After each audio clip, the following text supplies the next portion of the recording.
Hi, my name's Imad. A lot of folks know me as Ray on the forum. That's what my friends call me. Welcome to my 7.8.4 home theater.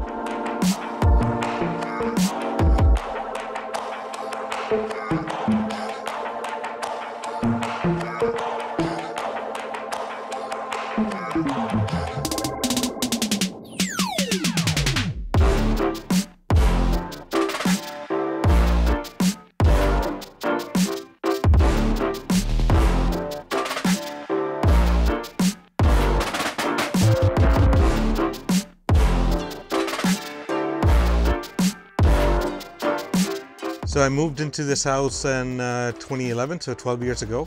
The main reason for moving here was the home theater, this media room. So I have not done anything structurally to the media room. This is how it was configured. It was designed for 7 speakers. That's how I had it pre-wired, and I've taken advantage of that to, for Atmos speakers and others as well. So to get to where I am today, it has taken me 12 years, roughly. I initially started out, the room was a light color as it comes from the builder, so nothing had been done to it. I started with 1 sub at that time, and over the years, it's taken me, experimentation, trying things out, learning to get to where I am at this point.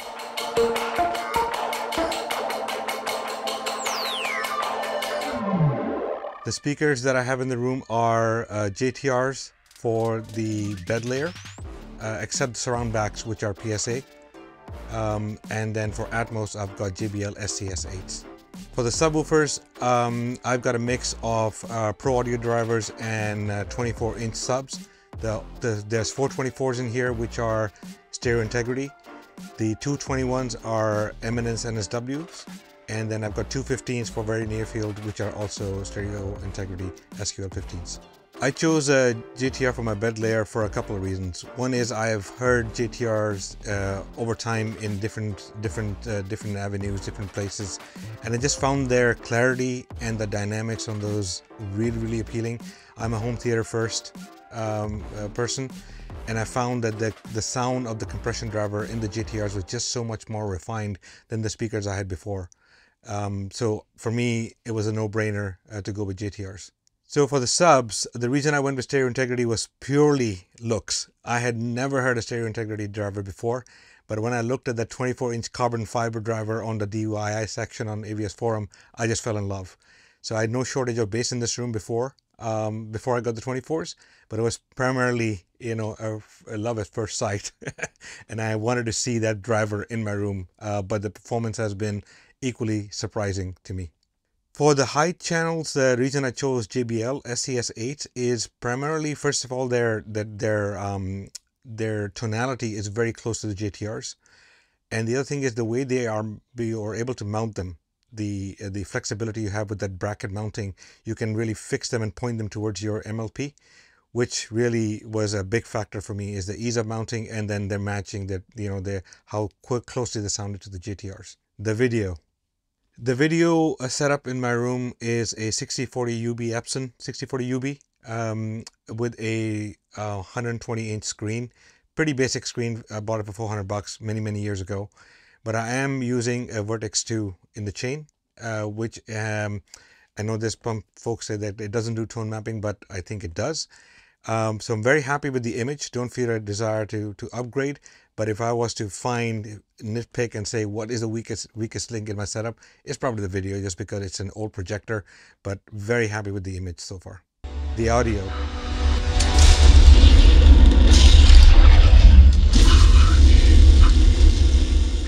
So I'm an audio first person. I'll pick little changes or differences in audio. I probably won't pick it up in video. So to me, audio in my theater was primary. And at this point, I think I'm a tinkerer. I am always tinkering and learning new things and trying them out on my setup, the audio sounds really, really integrated. And I really, you know, when people come in and they hear it, the first thing they hear it sounds very cohesive. You know, there are no gaps, and you know, the integration with these heights, bed layers is really really well integrated. So that to me, it sounds really, really appealing. And I also wanted to have speakers that could keep up with my sub. So that's another reason why the big JTR 212 RTs are in here, is they can keep up with my subwoofers. And I've tried, you know, lower crossovers, high crossovers, and I've now settled on a lower crossover very recently. And I just allowed the dynamics and the bass to spread out in the room much better. But very happy with the audio at this point. Don't see any need for adding anything else. The dimensions of the room are 19 feet deep, 12 feet wide, and the ceiling in the front half of the room is 10 feet. Then I've got a built riser from the builder, which is you know, takes out about a foot, so it's about 8 in the back. So yeah, 9 feet in the front, 8 in the back. Total cubic feet is about 50 cubic feet on a suspended floor. If I could change one thing in this room, I could probably add a few feet of width, just because of the size of the gear that I have. It's quite tight together.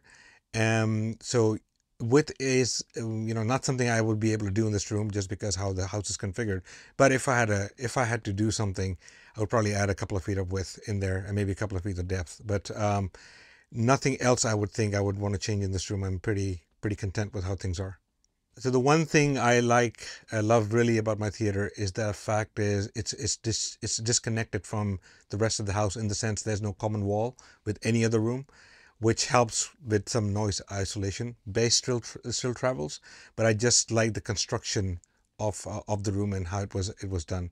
So that's something that I really cherish and admire. Thank you for watching, and I hope you enjoyed this home theater tour.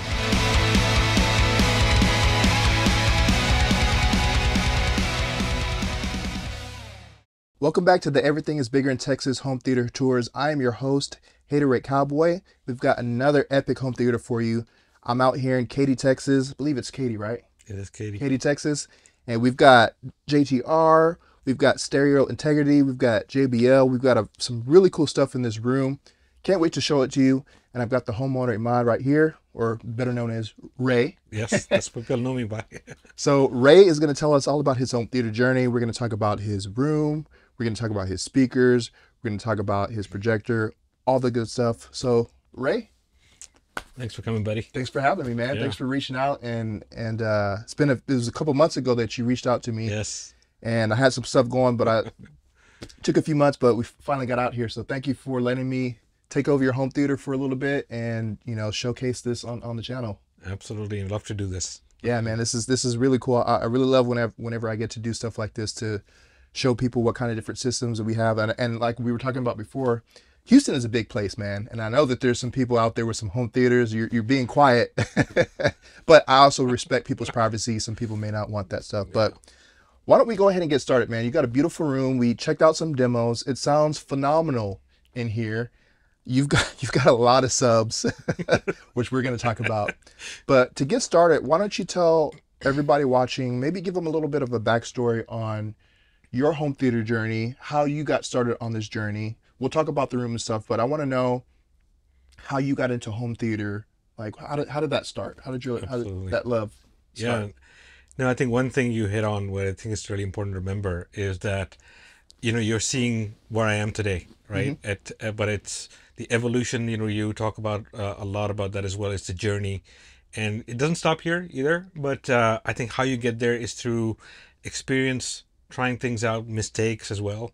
But it's a passion, right? And you keep learning things, implementing them, and figuring things out. So for me, you know, I've been into car stereo before as a youngster, not from a, you know, building them out myself, but just enjoying it, right? So I had some really good systems in my car, and by the time I was able to afford a home, I wanted to have a media room, and I've moved twice because I wanted to have a room. And, you know, as your income grows and you get settled in your career, you know, you're able to afford it.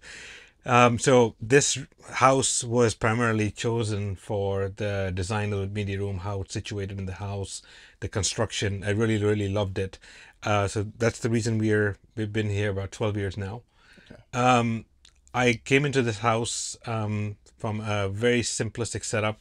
One SVS PC12 NSD subwoofer is one of my first. Paid $400 for it at that time. Wow. Really good That's sub a for that really time, good price. right? And that I had SVS SCS Okay. speakers. Very good for the money at that time. And I was, sitting here enjoying it, oblivious to everything else. It was sitting in that corner back there. I had no idea what frequency response was, REW was, measurements was. I knew how to run Odyssey, and that's pretty much it. And I was very, very happy with how things were. Then I joined AVS Forum. Downfall, or I mean, it's a good thing, but No, I'm glad I did. But that, and it wasn't like an immediate thing. Oh, this guy has got this, I gotta have it. No, I used that to gain knowledge, to understand, how does sound interact in a room? How does sub frequency response? How does your room influence sound? Speakers, right? And how do they mix with your subs, integration, all that stuff. So I spent a lot of time just understanding, getting the basics understood, and then connecting with a lot of knowledgeable members, making friends with them, and discussing things over time. Now coincidentally, you think it was fate that my sub crapped out, and SVS sent me some fuses, didn't quite work. I was out of warranty at that point. I said, this is the time to switch. So after discussing with a lot of folks, I went to Seaton Submersives, two of them, Seaton. really, really good, established vendor, and Mark Seaton was around at that time, and so he was a very knowledgeable guy, told me a lot about how to kind of understand my room a bit better, and I would use these sessions to gain my own understanding. So Seaton Submersives, when they're in this room, I have a friend, Enrico from Rhythmic Audio. He actually is a friend of mine, so he actually came over and actually helped me set it up. I was flat to 5 hertz in this room, right? Wow. Really, That's really impressive. nice polished sound, still running the SVS speakers.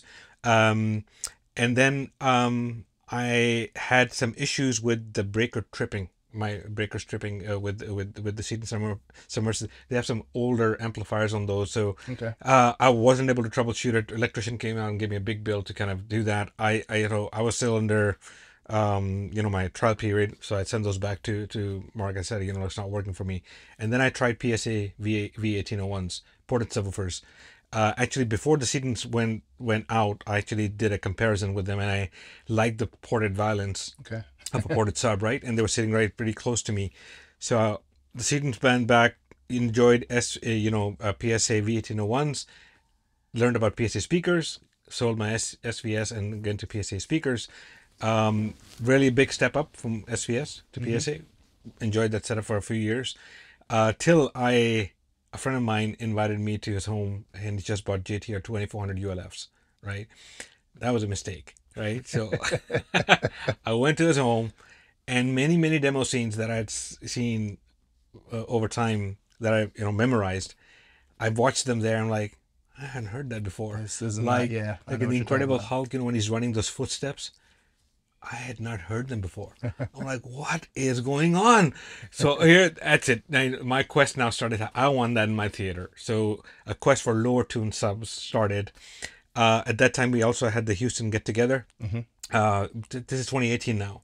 So in that, we had Brian Ding from Rhythmic there as well. Mark Seaton sent a sub, bunch of DIY subs. I took my V1801s. We had JTR, and Brian actually was just launching the FV18s. Paper cones, so he brought that as well. So in that comparison, it was very clear to me that I was missing a lot of low end.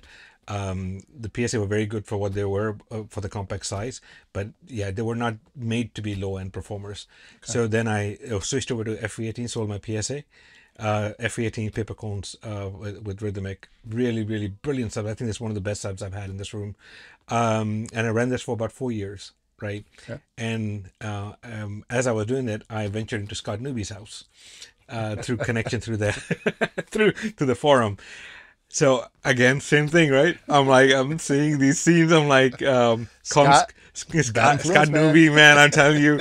So I'm watching this Kong Skull Island scene, and he thumps his chest, right? I'm like, I felt that in my chest. I'm like, dude. Now I got to start all over again. I want that.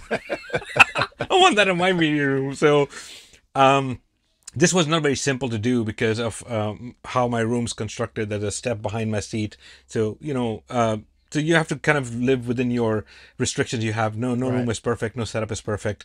So what can you do in that sense? So I had always had almost like a crush on the Cap 4K. It's one of the subs that those it triggered something in me when I looked at sub. It's just I used to drool over that stuff. So I said, you know what? I'm just going to bite the bullet. I'm going to get a Cap 4K and then I'll run it with the FE18s because the tuning is close enough. 12 hertz tune, you can run the FE18s and the Cap. So I had met Jeff a few times, so, really nice guy. Got the Cap in here, and they integrate perfectly. And really enjoyed that setup for a bit. And then, as I was monkeying around in the AVS forum, I don't know why I stumbled into the DIY section, and I got to see that stereo integrity carbon fiber 24-inch driver. And I just fell in love with the look of the beautiful driver. I had no idea what it sounded like. And I said, man, it would be really nice to be looking at that driver, right? And I did a lot of consultations with a lot of knowledgeable members, with friends now at the point about what if I went to a sealed setup in my room. I've tried sealed before with Seaton, didn't really enjoy it as much as the ported, etc., etc. And they said, this is not the same kind of seal. You're talking about a much bigger driver. You're going to need X amount of power, etc. Doing that, I said, I'm not going to sell my Cap till I actually get these in. So I ordered these. Took a while to get the stereo integrity. I actually had heard them a little bit at M-Wave, but I'd already ordered them before I actually heard them at M-Wave on 2023. Okay. And then I held the boxes. Mike Masunas, good friend now, built the boxes for me. Super job he'd done with the boxes. Rock solid. Got the boxes in, got the drivers, Jeff Mary and a couple of other guys, our friends, they actually came over and helped me kind of install them. So got this set up and was able to do some, A and B testing. And I was ready to part with my beloved Cap 4K. Actually, I realized that with that sort of power at, low tune power in a room my size and on a suspended floor was actually causing some room resonance, which I couldn't control unless I cut it off at the end, which really defeats the purpose. So coincidentally, the guy who had introduced me to JTR subs is the one who actually took it from me. So he's added to his 2400 ULFs in Houston. So, so with this journey, what I've skipped over was what was happening on the speaker side. So 2 years ago, when I went to Scott Newby's house, I had heard his speakers as well. Okay. So I know he gets a lot of attention on the subs. Yeah. But his speakers are JTR speakers, phenomenal speakers. And when I heard the speakers, there were things in there that the clarity, the detail, and things, subtleties, and he really cranks the system up. But it didn't hurt my ears, right? So I'm like, there's a lot of detail and clarity I'm hearing that I haven't heard before. So there happened to be a chance of picking up 212 RTs from a guy who was selling in San Antonio. Okay. And I just bit the bullet. I don't know how I was able to do that, but I bit the bullet and I said it's a once in a lifetime chance because these don't come up for sale much. So I now have 212 RTs, and now this is fate, Jordan, because I didn't have a center. He didn't have a center channel. Really? And I'm like, okay, well, what do I do for the center? I might just order it from Jeff. A friend of that guy who sold me speakers, his friend was selling a center channel in California, this 212 HCR. This guy was going to California. He said, "I'll bring it for you." I'm like, "Okay, this is meant to happen. It's meant to be, right?" So that's how I ended up with the JTR speaker setup.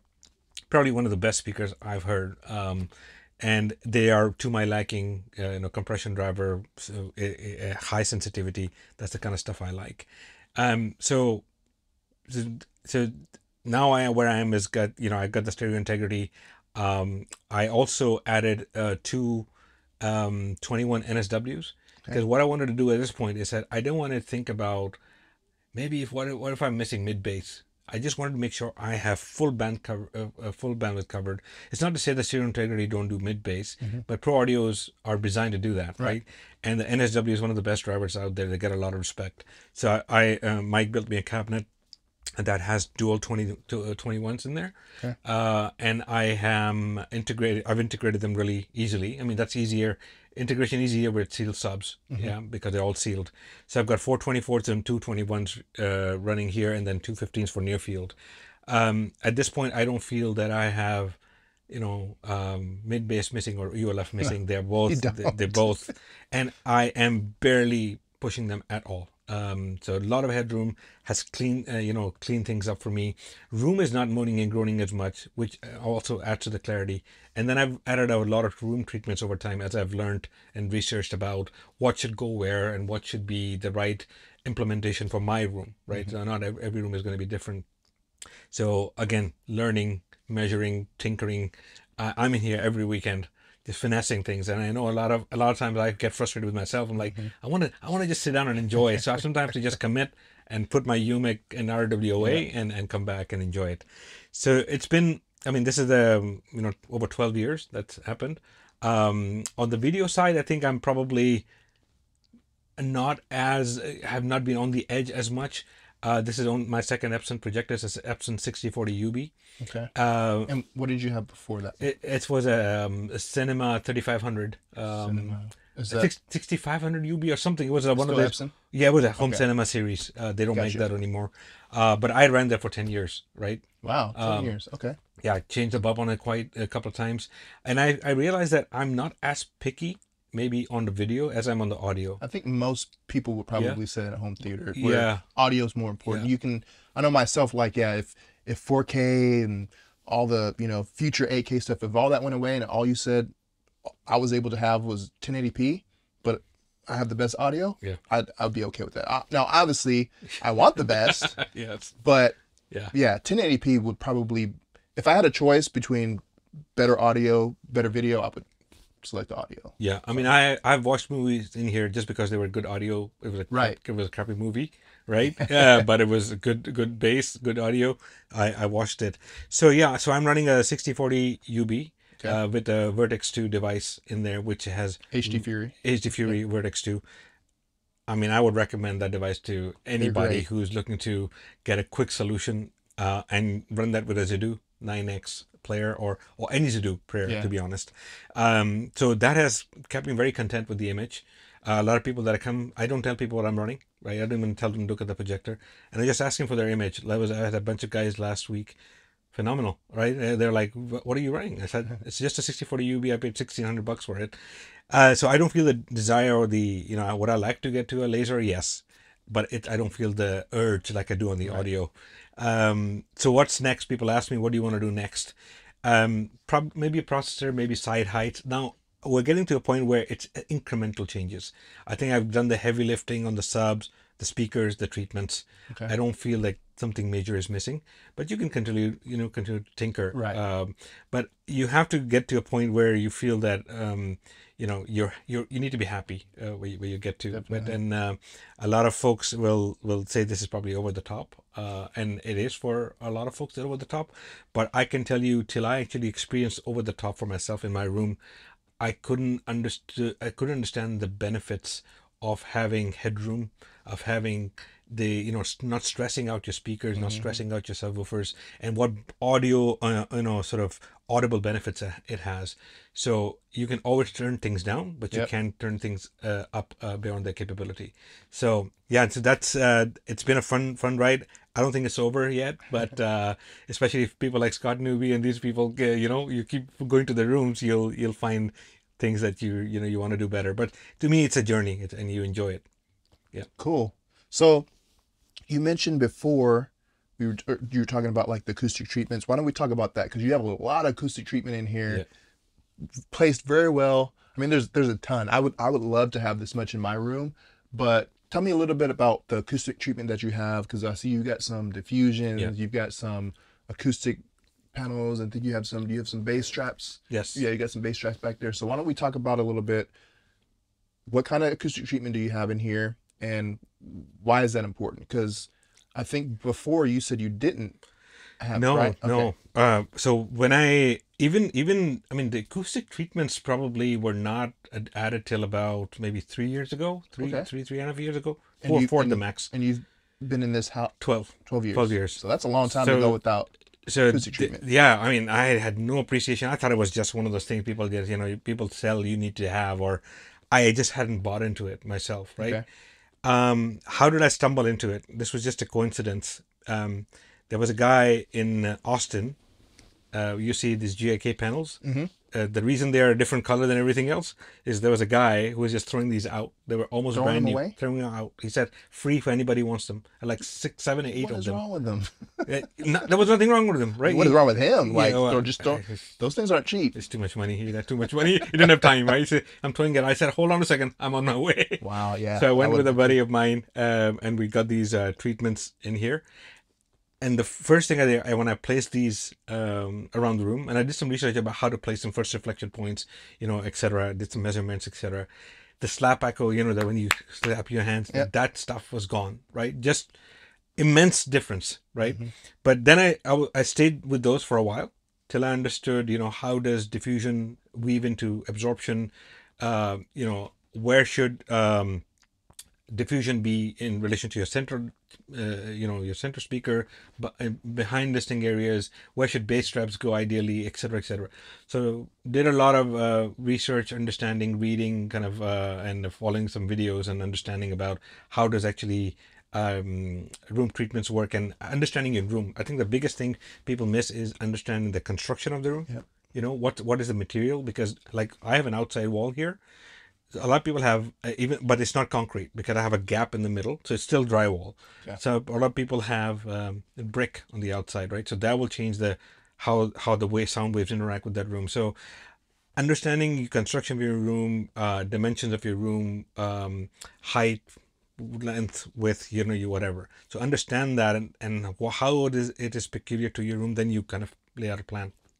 So for me, corner bass traps did make a big difference. So I've just added that over time, right? Okay. As I had funds available, as my understanding grew, I said, okay, I'm gonna do diffusion. Now I'm gonna add bass traps. Now I'm gonna do X, Y, and Z. And every time I would do that, I would just see incremental. When you look at your RT60 decay times and all that, I could see how things were kind of tightening up, right? And this stuff above the center channel, this was the most recent one I did, and it's a combination of absorption and diffusion, and this has really cleaned up my dialogue. I hadn't appreciated it, even though I'm very close to the center channel. It has really made a difference. And then you basically feel the sonic difference, right? I can listen out louder without stressing, fatiguing my ear. Things are clearer, they're punchier, and it's made a big difference all around. Going to sealed subs, obviously, adding room treatments, understanding this, and then calibration, obviously, that I've done on my own. It's just tightened things up, and that's what I really, really wanted over time. But my goal was to have that tightness, cohesiveness, right? It should be a bubble of sound, and that's what I've been aspiring to do. And I think it becomes very important when I don't influence anybody about what I've done, and they say, yeah man, that just sounds very like I'm like, okay, that means it's not me being biased. It's a wonderful it's feeling. not being biased about me. Others can hear it too, right? Otherwise sometimes you lose sight of, because your own setup, you listen to it all the time. You're the most critical. Yeah. And to be honest, somebody came and said, maybe there's a little bit of gap in sound, and I would say, okay, maybe that's a good point, because I could probably use side heights. But I there's always things you can improve upon, so I don't take that personally and say, why are you coming and picking? I want people to tell me, hey, you've heard a lot of theaters. I'm going to ask you as well as you before you go. You've heard a lot of theaters. What do you think is good? What do you think can be improved? That's all. To me, it's all about learning and enjoying it. It sounds incredible here. We're going to talk about the bass and how it sounds, because you've got this near field sub that it's awesome, man. I mean, it's awesome, but it's not too much. I never felt like I was like, oh man, it just adds to the immersion. It adds to, like, there was a couple scenes that we watched where it's like, I feel like I am part of this movie. Yes. And not just watching the movie, but now I feel like I'm like, what was the I had never seen that movie before. Flight of the Phoenix. Flight of the Phoenix?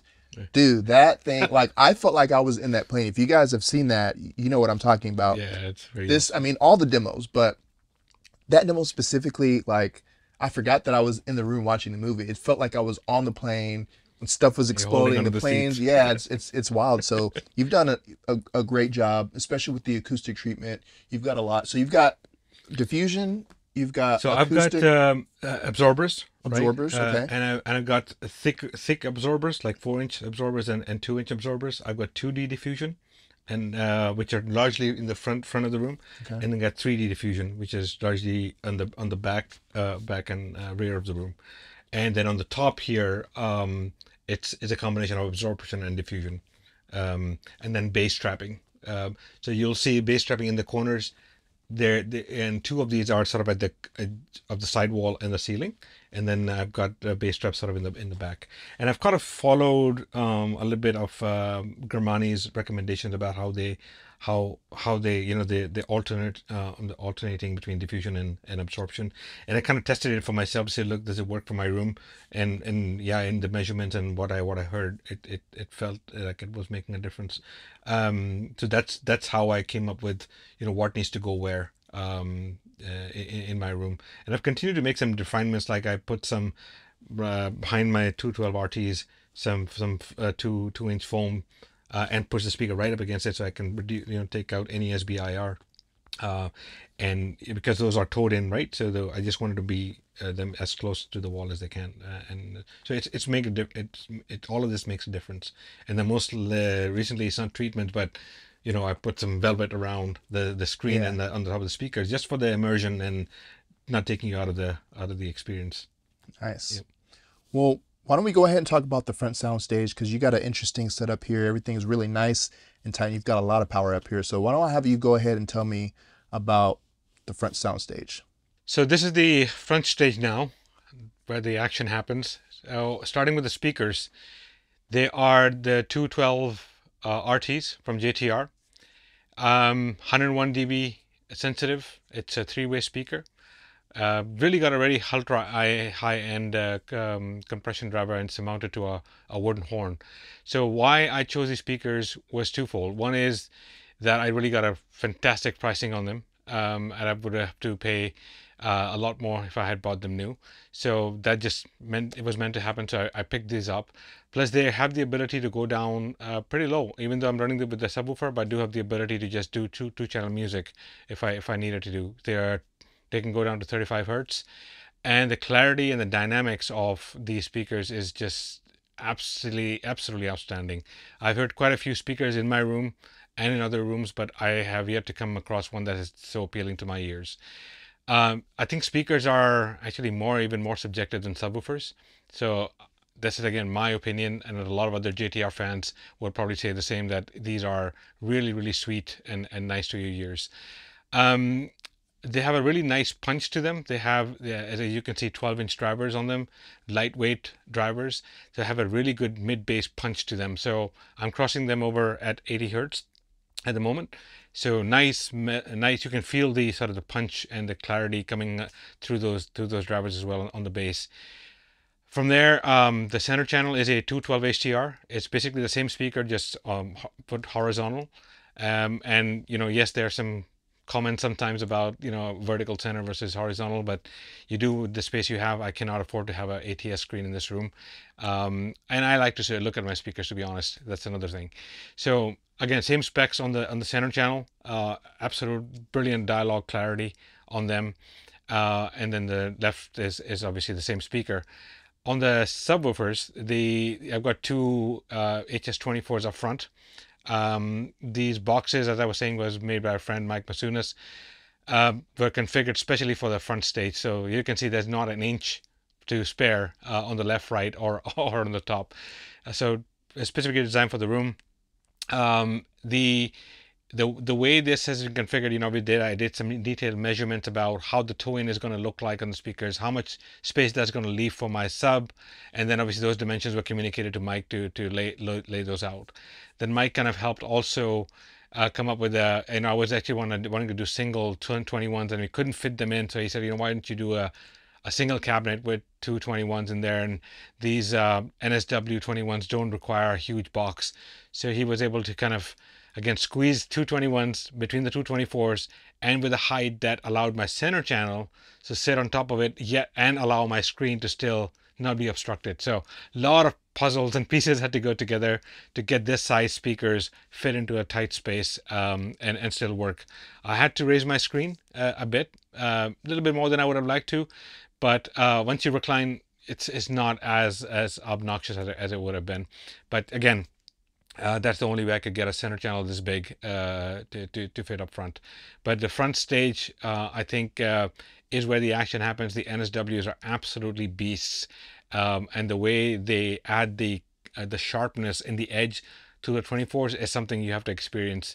And especially when we do the music demos, that's when the NSWs really shine. You can feel that punch and the extra kick coming from them, and that's the reason I added that in there, so I wasn't leaving anything what ifs about what if I'm missing mid bass, what I'm not, because I'm having all these ULF monsters. But the HS24s themselves are really great, but the NSW just take them over the top. Okay, so we talked about the front sound stage. Now let's talk about what you have for your bed layer, your side surrounds and your rear surrounds. So this is the JTR 110 HT. Yeah, I'm using them for side surrounds. They are a 10-inch mid-range with a 1-inch compression driver, 95 dB sensitivity. Very good match, obviously, for my LCRs. The reason primarily, though, I chose these were the mounting depth. So as I come into this room, especially, it's a very narrow passage here going to the front. So I couldn't have a speaker that was extending too far into the room. So this is only about 8 inches depth, very easy to mount, and I wanted to make sure, obviously, I had for the bed layer, all JTR. Have been very pleased with it. They're not the cheapest, obviously, for side surrounds, but I think it has definitely made a big improvement just bringing sides into the picture. Initially, I didn't have sides. I was just using side surrounds in the back. So moving surrounds to the sides has really opened up the whole sound stage. They are mounted, as you can see, a bit further back from the seating. And that's kind of to spec. When I recline, actually they're perfectly, just behind my ear. So they might look that they're really, quite a bit far from the first row, but that's not factoring in the reclining and where that puts them, with my ear level. So yeah, really great speakers. I've got 2 of these just on the sides.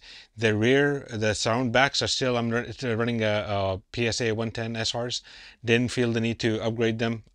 They all, again, they're about 98 dB sensitivity, very good sonic match with the JTRs. So I've got 2 of the PSAs and 2 of the JTRs running for my surround duty. So here we have for my surround backs, I've got the PSA 110 SR. This is the satin finish. I've had this for a few years now. Got a 10-inch driver and a 1-inch compression driver. I think these are a very good match with the JTR speakers. I haven't felt the need to replace them. These were, again, as I said, had it for about 5 years, got them at a really good price, so can't justify the expense to switch them out. Also, I can use the the way they're configured, with them sort of facing downwards, allows them to get the sound at a good level down to my ears. So on the surround backs, I'm still running the PSAs, and as we covered, on the side surrounds, we have the JTR 110s. Okay, so we talked about the front sound stage, we talked about the side surrounds. Now let's talk about your height channels, because you did something different. Now you went all JTR on your bed layer, but you've got some different speakers, and I noticed you got those JTRs on the side, some big boys. You could have easily have hung those up on top, but why don't you tell me what you have up there and what's going on with the different brands that you have for your height channels? Yeah, so I have JBL SES 8s for Atmos. There are 2 reasons. One is I checked with a lot of folks who are running JTR speakers and JBL, so I was asking them how's that sounding, and they said they blend perfectly together. The tonality, the timbre match is very close. And to me, the biggest benefit was how you mount these speakers, which allows them to be actually, pointed exactly to your MLP. It's a smallish room, right? And I found that I'm not right following the Dolby spec, but I do the best I can, right? So I really wanted to make sure that something that would keep up with the JTRs, right? Okay. So high sensitivity compression driver, and the mounting ability of this really is what appealed to me. And for the price, I think these are really, really good speakers, and they can go down to 70 hertz, right? Not that I'm running at 70, but that's sort of the reason I went with those. Yeah, I mean, I personally didn't notice any timbre matching issues. I mean, it seemed like it blended well. I mean, I wasn't even thinking about that, but I just noticed when, when I walked in, I was like, oh, you've got some different speakers up there. Yeah. So, but yeah, man, everything blended really well, really nice, separation. Cause you've got 9-foot ceilings, 9 in the front, and then it becomes 8 in the back because you've got a foot riser in the back. Yeah. And this room, so what was interesting about this room, I want to talk about for a few minutes. I was asking you, when you moved in here, was this an addition? Did you build out the room? But you said that this room was built. Like, right. You added the speakers, you added the acoustic treatments, but this room was actually built structurally the way that it is now, right? Yes. That's interesting, because I've never really seen the home theaters that I've seen, like because I was like, oh, he probably built that riser. No, the builder built that. So they built this room specifically with home theater, or media room in mind. Correct. That's what they usually call them. Correct. Yeah, I mean, I have done nothing to this structurally, right? Adding the sconces, the columns, the riser, that was all done by the builder. There's one thing I will say to them: they did a really good job. The construction quality of the room itself, plus where the doors situated, double doors, to easily bring the equipment in as well. Nice. And it's not on the same side as a screen, right? I mean, all these little things count. Where they had the projector connection, when I pre-wired it, it was all just perfectly laid out. So I didn't have to monkey around at all. The only thing I did was change the carpet from a room perspective, and then obviously everything else from my equipment and treatment perspective is what I've added over time, but nothing else. So whoever that builder is, there must be a home theater enthusiast somewhere down in the chain that was thinking about that when they were making the floor plans. Because this is, I thought for sure the riser you built out yourself, but then when you told me that it was like that already, I was like, oh, okay, well, that's the first time I've ever seen that. So that's really cool. That saves you a lot of time and work. And it's not like they didn't skimp on the space either. Like, you've got ample space back there for people to walk through, to recline if you want. Right. Speaking of recline, let's talk about your seating, because I know you said that's one thing that you're thinking about maybe upgrading. So what kind of seating are you doing in here? Yeah, so I really liked and experienced this at M-Wave, was the Valencia Ultimate, right? Yeah, nice. Barcelona Ultimate. I have the Tuscany, but the Barcelona. Yeah, I really like that low back. I mean, this is a relatively low back because your ear is still clearing this, right? So that's what I really liked. But I come back in here and sit on these. I feel so comfortable. And the dudes that were here last week, they were like, man, why would you change these? These are so comfortable. They're much better than mine, right? So it's all relative, right? So again, it's something that I did, when I bought these, it's been a while. I mean, it's 8-9 years maybe. They've been holding on pretty well. So not again an urgency, but that if I wanted to do something, I mean, I like cup holders. Like some of these seats don't have cup holders, so somebody sitting here, they're having to put it down. It annoys me a little bit because then it'll drop it on the carpet. So, so eventually I would want to do that. But those are again nothing that I feel that it's pressing at this point. The seating, also the other thing I liked about the Barcelona Ultimate is how they recline. So my rear row, when it reclines like this, right? So I have subs right up against them, so I don't have to worry about how am I going to recline if I got subs back there. So those things are kind of important, and this is where you have to kind of understand your room and what works for your room, and how Because in Valencia they have the wall huggers, what they call them. So I think you can come within a couple of inches of it. Yes. And instead of you going all the way back, it reclines forward so that you have more room. That's what my current one does as well, right? How it reclines, it reclines like this, right? Okay. So that allows you to have the subs right up against it. So my first priority is subwoofers in this room, as you can tell, right? Yeah. you can subwoofers everywhere. Okay, so you've got the seating, and then you said that you've got near field back here, but then you've also got near field behind the seating. So tell me about the subs that you have for near field, and why you decided to go near field, and what the experience was like before and after.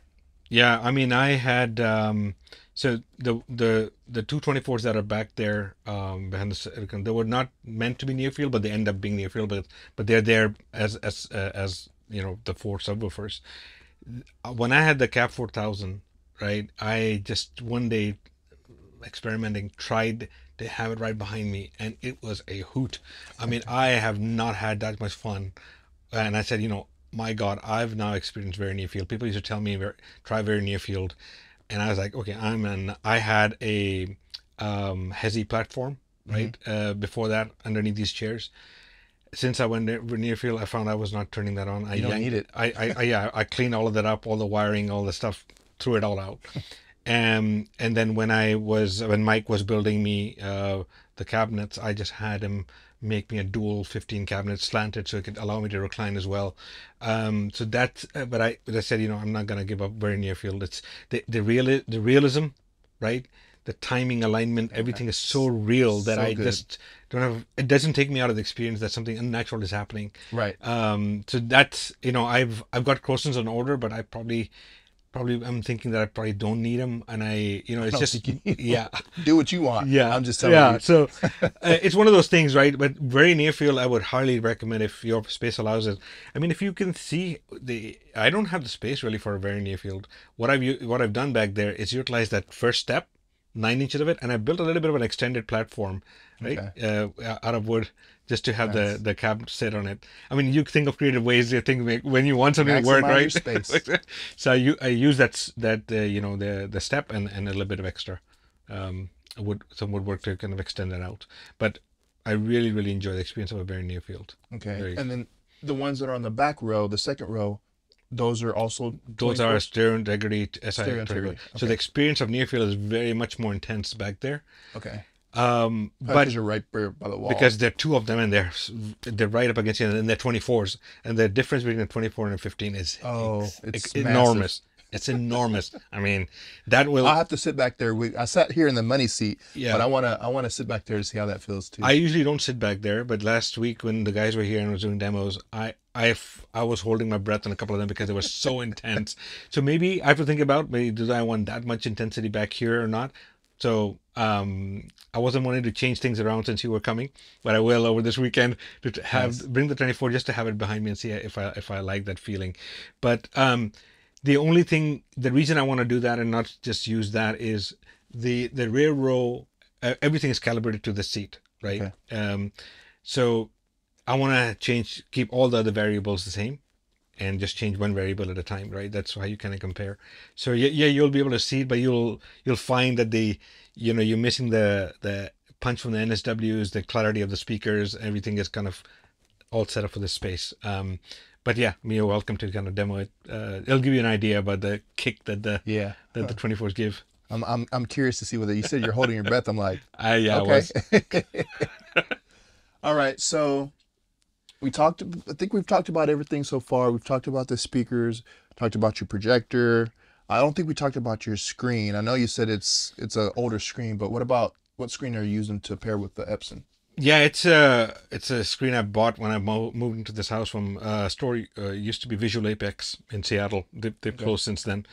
Very basic $400 screen. Again, That's not very nice. Yeah, price-wise. again, I didn't feel a need to change it out. Maybe if once I do a projector, maybe I just don't see a reason, right? Especially it's a very light controlled room, right? So a basic screen kind of works. So I can probably put money somewhere else. The other thing I think you probably, Jordan, we haven't talked about is sort of that changed the room for me dynamically. It was the fact that, and it hadn't occurred to me before, that I have a storage room right next to the common wall. Yeah, because right? I want to talk to you about your equipment. Yeah. So I don't know why I hadn't figured that out. But when I was talking to a few friends, and I said, and he was here, actually, Jeff Mary, actually, he said, have you considered doing something here? I'm like, oh, that's weird. I hadn't thought about that. That's just making holes in the wall. Yeah, we have a common wall. So I have a storage room right there. So what I've done is I've moved my equipment there.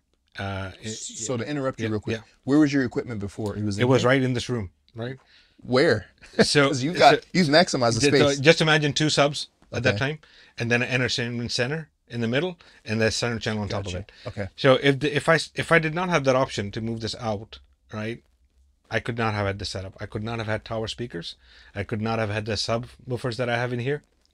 So that, as I said, that just opened up possibilities because that entire entertainment center was gone, right? So I was able to push up my subs against the wall, add, do whatever. It just opened up the possibilities, right? So, and then having in that room allowed them to have, it took the heat out of this room as well. Yeah, that helps a lot. And distractions, equipment, lights, all lights that, and stuff. everything's gone, right? So when the movie's now on, it's like pitch black. Everything is on the screen. There's nothing else going on here. But that was just fortunate, right? That I had that space back there. And then this allowed me to obviously we'll speak about the amplification and all that stuff as well. So what do you have what are you using for your equipment? So your receiver, processor, I know you said you have a Zedu, you're using a HD Fury Vertex. What are your components you're using in there? So it's a very basic processor. I mean, it's just Denon's 4700H, right, with a mini DSP. I have a second mini DSP that I will likely be using if I go to Croson's or add something different here. But yeah, it's mini DSP largely is what is a critical device, I think, to have when you have multiple subs like this. And then for amplification, I have a Emotiva Bass X3 for the LCR, pushing 200 watts per channel. I mean, these are 101 dB sensitive, right? So they don't need anything, but I just have it in there. And then for the subs, I mean, this was again very fortunate to have been able to do this at a reasonable expense. Was to run 230 amp breakers, dedicated 220 lines for each of the amps. So I'm running CBR D2004s. They push 3,500 watts per channel at 4 ohms. Wow. So each of these drivers is getting 3,500 watts. Yeah. Nice. I've got 2 of those. So I didn't want to get into a situation where I was tripping things. So that has just assured it that I'm not going to be short on power. Yeah, not going to be short on power. And then for the players, you said Zedu 9X is what I'm using for my player. I've got a 16 terabyte drive with my movies and demo content on is just plugged into that. And then I do have a NVIDIA Shield 2019. Don't use that much more. Yeah. Apple TV. Zedu, same thing. When I got the Zedu, I wasn't using it much. It just sits, the NVIDIA Shield just sits there. Yeah, and then the streaming I do on the Apple TV. So but I just have it. I don't know why I'm carrying it, but I'm still carrying it. And then I have also an Oppo 203. Nice. If I ever have a media, physical, but I haven't used it in 2 years. But it's sitting there. I might sell it at some point. But yeah, you'll probably get some penny. I can't bring myself to get rid of it just because it's such a good player. And every once in a while, I'm like, you know what? I need to use this thing. So I'll pop a disc in there. And there has actually been a couple times where I've bought the disc and for whatever reason, I just can't get it to rip. Like it won't rip. So then I got to use the Oppo. And then I'm like, man, like when I use it, I'm like, I remember now how awesome this thing is. And it's still, it is a good player. It's still so good, man. And I've seen a couple other high-end Blu-ray players and I'm just like, the Oppo was just, it was just a standard, man, and it was so sad. I know there's still people that are upset about it, but it's just a great player. So yeah, I hardly ever use mine. Maybe a couple times a year. Yeah. But I still can't bring myself to get rid of it. But like I said, when I do use it, I'm like, yeah, this is cream of the crop for Blu-ray players. No, so I in the back, as I mentioned, I don't have a rack. I opted actually not to do a rack and just keep it on a entertainment center just because it provides better ventilation. And I don't need to have it pretty back there because it's a secret room. Nobody even knows that room back there. It's got a bookshelf on the outside, so nobody even knows there's something in there. And it's got ventilation, AC and everything. So, I mean, that was just a luck of the draw that it had access to be able to run those breakers and all that very, very. I mean, not spend thousands of dollars doing it, kind of a few $100. So yeah, it's definitely that I think to me the biggest change that's happened to my media room in 2 years has been taking the equipment out and moving it into a separate location. That has opened things up. Just getting rid of the heat alone is worth it. I don't typically run into that issue in my room because my rack's in the back, so everything's behind me. I don't have to worry about lights. Yeah. It does have a fan on the top. I don't turn it on because it's kind of loud. I just got that rack I guess a couple months ago, but it's pretty good. You know, when I have like 6 people in there, then it gets warm because of the body heat. Right. But usually it's probably the projector is probably the thing that causes the most heat if I'm in there for like hours. But yeah, getting all the electronics out of your room, one, the heat, and then it's like dead quiet other than when you turn on the projector. That's right. When you're watching stuff, you don't hear it. So that's right. Yeah, it's pretty it's nice and cool in here, I noticed. All right, Ray. Well, I think we covered everything in the room. You've got a phenomenal room. It sounds incredible. Excellent fidelity in here. There's, like I said, we were talking earlier, we were cranking it up. We weren't doing it at reference. That's a whole nother thing. But we were cranking it pretty loud. Never once did I was like, you need to turn this down. Super clear, super discernible. Everything's very clean. The bass is amazing. The tactile on these near field subs is insane. Just super immersive in here, man. You did a really good job. Acoustic treatment is on point. I mean, we're gonna watch some more demos and we're gonna record some demos for you. But right now, I can't recommend anything that you need to work on. So I mean, I'm sure you probably there's stuff that you want to do, you know, because you're in here all the time. But this has been fun, man, and it sounds great in here. I appreciate it. I don't know what you could do to improve it. I'm sure there's stuff that you want to do in the future, but if it's incremental, like I was saying, you know, I think at this point it's incremental improvements.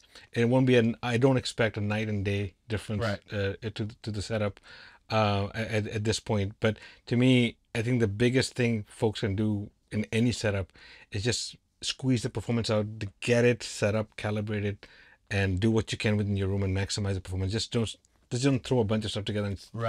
Yeah, that's what I would say. Do your research. Go to places like AVS Forum. I mean, there's tons of helpful people on there.